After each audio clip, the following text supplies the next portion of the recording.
So this is chum. This is a whole bunch of, I'm a bucket of chum. I'm just gonna bucket myself, all right? This is gonna be a nice little bucket of Lance chum. I'm in the ocean, and y'all can feast upon it.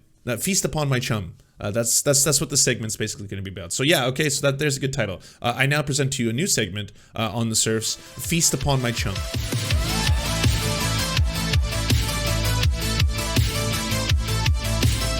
I joked and flirted with the idea of going full tanky yesterday because of a cute meme.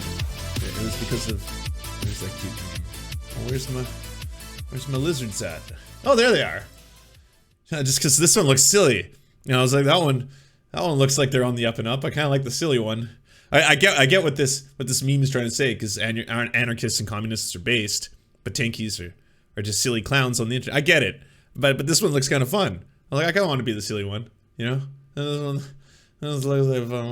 anyways, one of the reasons we're gonna go full tanky is how about we turn our sights to China for 2 seconds and see what they're up to in terms of minimum wage. Minimum wage in China.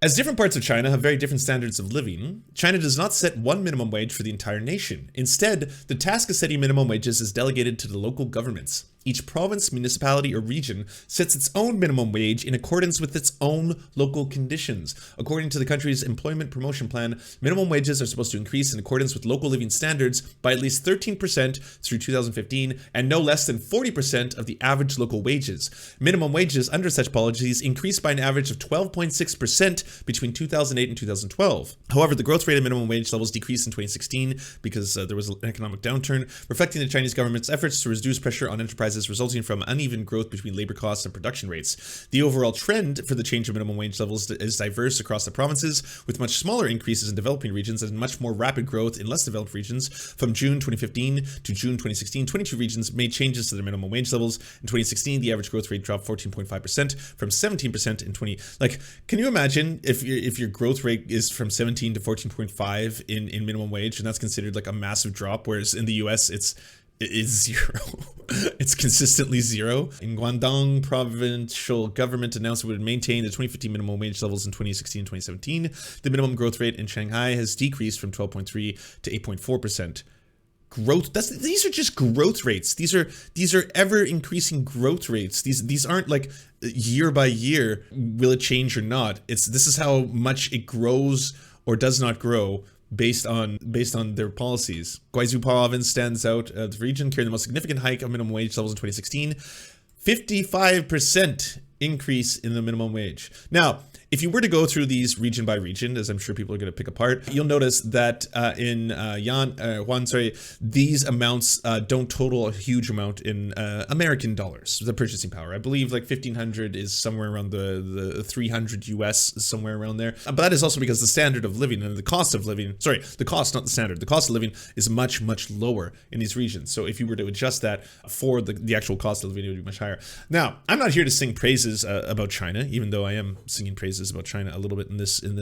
There's a lot of horrible things that China does. I'm not a fan of empires, all right? I am going to be on record as saying I believe there is a cultural genocide going down against the Uyghur Muslim minorities in Xinjiang, despite the strange pushback from some sectors of the left on that. I don't know why. But anyways, there's a lot of horrible things that empires do. However, if there is right now two superpowers, we got the United States and we have China, and they're in a little bit of a conflict, shall we say. People seem to like putting them up against each other. Well, then your move, United States, because you know you're going to be the beacon for the rest of the Western world, including Canada, including Europe. There are some significant changes that can happen here. Let's dispel a couple of the myths right away, because we've had them from the conservatives. The Nordic countries, the Scandinavian countries, don't have minimum wages at all. So why do you always look to emulate them? They don't have minimum wages, but they have incredibly high average wages, sometimes in the vein of $20 US. The reason for that is, of course, unionization. They have very, very strong unions. Those strong unions protect the workers. They keep their wages high. They also give them tons of benefits and features. They also have very strong social safety nets. They have free secondary and post-secondary education. They actually pay you to go to post-secondary education. They have free healthcare. And I say free as in it's collectively paid for by the people. It's just basically, it's included in your package. Your citizen package, shall we say? Okay, there's a couple items, and if you want to emulate this is something I was recommending the United States do, because yeah, it does, like people will say $15 minimum wage, wage will destroy certain businesses in certain states. It is true that you cannot apply a universality to the US because certain regions of the US are have different standards of living. It's very, very, very expensive to live in San Francisco versus to live in Nebraska, for example. It's very, very expensive to live in LA. It's very expensive to live in New York. It's very expensive to live in major cities. So those regions probably need much higher minimum wages. We're talking about minimum wages to the tune of which will make me sound like a goddamn communist. But that's what other countries that have been trying to apply this are doing. It's not just China. There's other countries that apply district-based rises in minimum wage. Here's another thing to remember.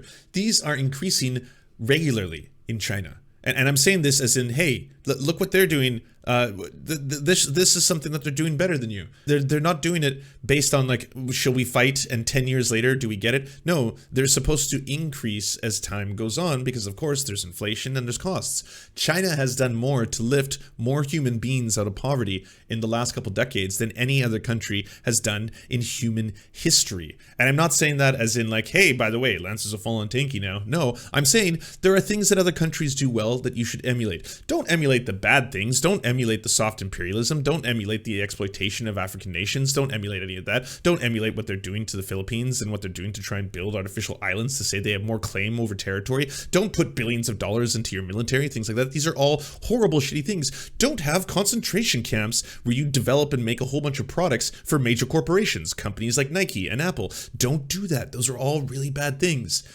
Do the thing where you lift people out of poverty. Because once you give your lower classes huge economic stability and power, they have purchasing power, which in turn can help your economy. I mean, it sucks that there can't be any nuance anymore to the discussion of things like China and like, okay, China bad, America good, or America bad, China good. I was like, no, but there are things that both countries do well, and there are things that both countries do horribly. Why don't we pick and choose the good ones, you know? That like when I want to do prescriptive applications to the world, that's usually what I do. I like, what are my oughts? What are my oughts? Well, there's some really good oughts that come out of China. Some really bad things. Don't do the bad things. Do the good things. There you go. You know? Do good things, not the bad things. Jack Hectic, quote. You can quote me on that one. You can definitely quote me on that one. I have an idea for a segment here. Okay. And you may have seen it. This wasn't clickbait. The left gets accused of not understanding economics, and myself as well. I've seen on the Twitters when people see me make a post sometimes, or even Dave when he makes a post on Twitter, people will say, I love the Serfs when they dunk on the right wingers and all that kind of stuff. I loves me that. But it makes me want to like blow my brains out in a video game whenever they make anything related to economics. And okay, I'll admit first off, it's kind of hard that I've done this weird curation of a Twitter account that is like 90% dumpster fire and just petty drivel and garbage, and 10% me wanting you to take me seriously. And when I turn that on or off, I guess is hard to mix in the middle of that. So yeah, I'll make a ton of tweets about comparing Dinesh D'Souza to fleshlights, and then I'll put those out. And then when I make a post about like $15 minimum wage, everyone's like, are you still going on about the fleshlights thing? And then I'll be like, maybe, sorry, tune me in, tune me out. So anyways, the reason I talk about all this is in my limited knowledge and my limited economic understanding of how the whole system works, I've had to do a lot of reading on these topics, and not just from Richard Wolff, even though like I think I've worked through most of his catalog at this point, but other economics professors and other economic think tanks and writers to try and understand a little bit of how this system currently works that we find ourselves in. But the reason I'm presenting this as is, and I made some graphs, some infographics. I made some slides and some graphs, and I want y'all, and I want anyone who's watching this to debunk them. I say this genuinely, because if this is the way the world works, it's a very big problem. But if I'm completely wrong on I want to be proven wrong on this. So this is a challenge, and it's a very easy one, because again, I'm a lefty, and I don't understand anything about economics, as all lefties don't. So this is just going to be the Lance Clown Shoes Hour, and it's going to be free fodder, kelp, if you will, for people to chew and chum. Actually, that's the word, right? So this is chum. This is a whole bunch of, I'm a bucket of chum. I'm just going to bucket myself, all right? This is going to be a nice little bucket of Lance chum. I'm in the ocean, and y'all can feast upon it. Feast upon my chum. That's what the segment's basically going to be about. So yeah, okay, so there's a good title. I now present to you a new segment on the serfs, Feast Upon My Chum. This is going great. This is going fucking.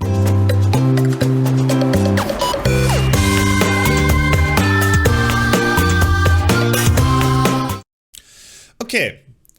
And again, I'm really looking forward to being proven wrong on all this, because this seems silly to me. But again, just take it for what it is. All right, I'm just a silly lefty trying to understand economics 204. In the United States, the Federal Reserve, and the equivalent in Canada is called the Bank of Canada.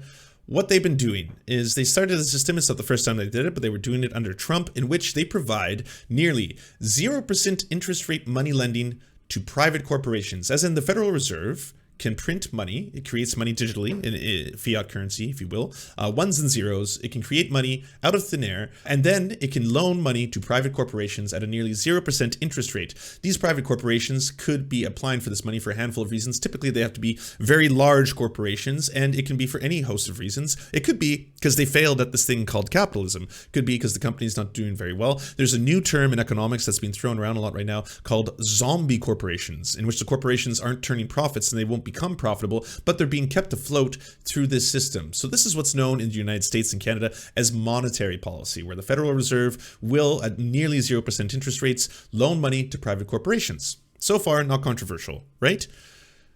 This is the difference between that and fiscal policy. The government will cut taxes, such as Trump's tax policy, for example, spend more money than it's taking in, such as increased military spending, which also happened under Trump, and that runs a deficit. The government is effectively running a deficit. That's what's known as fiscal policy. Now, again, I don't think anything here is too controversial, but here's the part that I can't wrap my head around, and here's the part that I need someone to debunk, please, because if it's true, it seems really messed up. The United States runs a deficit, so the federal government needs money. It needs more money than it has, so what it does is it takes in trillions and trillions of dollars in loans from banks, insurance companies, private investors, and then sends them back treasury securities. So the federal government, the government of the United States, takes in trillions of dollars in the monies from banks, private investors, insurance companies, hedge funds managers, and then writes them treasury securities. These private companies and banks and investors take the treasury securities that they now have, and sometimes it's in the exact same day, and they sell the treasury securities to the Federal Reserve. The Federal Reserve then prints new money to pay for the treasury securities back to these banks, insurance companies, and private investors. Now, again, on the surface, this seems to me like three-card Monty, but I want someone, I'm hoping someone in the chat is going to pop up right now and be like, Lance, you fool, you beautiful fool. Yes, you got this all wrong. You don't understand step 3. And then I was like, okay, but yes, please explain that. Explain step 3. Because again, if you haven't, if this is making your head swim, please help me out. And this goes to a lot of different people. I haven't even involved the stock market. I'm not talking about any of that. And I'm sure, like, again, this is free chum. Everybody, like, if you're watching me right now on someone else's stream laughing at me, good. That's a good. I want that. Okay. I want, like, who is below me, right? Is it Destiny below me? Is it Rage Pope? Is it one of the other people? Who's ever below me right now laughing at me? Good. But just explain the next step. That's the part. Like, this is. I'm not being facetious when I say this. I genuinely want to know at what point, because something seems wrong. Not that it's all made up. It just seems as if this entire system is working to prop up private companies and private corporations and capitalism, in essence, which would be decaying and dying. These private companies would be left to die. Like, if we separate the wheat from the chaff, they're chaff in some instances. Some of them are too big to fail, so they're applicable for these huge amounts of loans. But again, private corporations are getting huge amounts of money, nearly zero interest free, from the Federal Reserve because it can do that. That's the monetary policy, and that's within their purview. They have the ability to do that. Nothing seems strange. But when the federal government runs a deficit, they need to take in money, so they get trillions of loans from, again, banks, private insurance companies, private investors, and then they sell them treasury securities. Treasury securities are then sold to the Federal Reserve, who gives them more money back for this system. It seems like a perpetual cycle that we can't get out of. I'm not entirely sure, but help, please, someone help me. What did I fuck up here? because this was the most simplified way I could reduce it down to. But when it's all laid out in front of you, the whole thing seems like a massive scam to prop these up, to make sure these keep doing this, to make sure this keeps happening. Help! Depends on long-term bonds or short-term bonds. And I do think they have to hold on to the bond for a specific time or they can be penalized. The real kicker is modern monetary theory. Well, I'm not even touching that. I don't want to touch into things that, like, if I start talking about that, I assume people are going to be like, oh, let's not talk about MMT. Let's not talk about fiat currency. Let's not talk about how this whole system works. How you can, in essence, pay for anything as a government. Because I know that's still very controversial in circles and cycles that people don't agree with these kind of things. Fine. But none of this is controversial, I thought. At least none of this is in any way. Well, I don't know. We'll see. I'll wait for it. I'll wait to see who is down there, and I want to watch it because honestly, I would rather this turns out to be me missing some massive step, and this is not the way the system works. Because if this is the way the system works, it seems utterly and completely fucked, for lack of a better term. It seems as if this would be left to die under the system, but it never will be because it's being propped up in essence by us. It doesn't matter if it's Canada or the United States. The Federal Reserve simply changes its name to the Bank of Canada, and then it does a very similar trick. But it's the same thing. I'm sure in Europe, each one of the European countries has a different name for it. But as a fact, Nixon took the United States off the gold standard in 1975. Yeah, I know that. Try to get an interview with Mark Blythe. You get some basics wrong about money in general here. Just tell me his scenario. I want to know the basics that I've gotten wrong. I was trying to keep this as basic. It's not just generated monetary policy. Interest rates have been lowered to avoid another 2008. I understand the idea here, but this is perpetuated by the fact that we call our national debt. It's about 2.1T of our 28 trillion. It's internal IRC. Okay. Talk to Mark Blythe. Let me type that down. I would like to talk to Mark Blythe. Every single time someone's like, you have to speak to so-and-so, they turn out to be enormously famous. A Scottish-American political scientist and professional of international economics at Brown. Oh, he'll talk to me. I find they like me. Oh, but he's on Jacobin. No, that's leftist pinko commie shit. I can't do Jacobin. Lance, they don't print up new money. It's all digital now. Oh, is that the problem that I said? I said digital currency. You should talk to Sockton Left. He is the smartest boy, and he's small. Sockton, that's a joke, right, Adam? I'll contact this Mark Blythe. He seems on the up and up. He seems to know things. He talked to Jimmy Dore. He will talk to you. Awesome. Speaking of leftist pinko commies, how are my leftist pinko commies doing? If you want us to advertise your channel or work, please go to weareserfs.com and email us a 20 to 30 second ad, and we'll take it on to the end of one of our videos to help promote your leftist channel or progressive something. Whatever you do.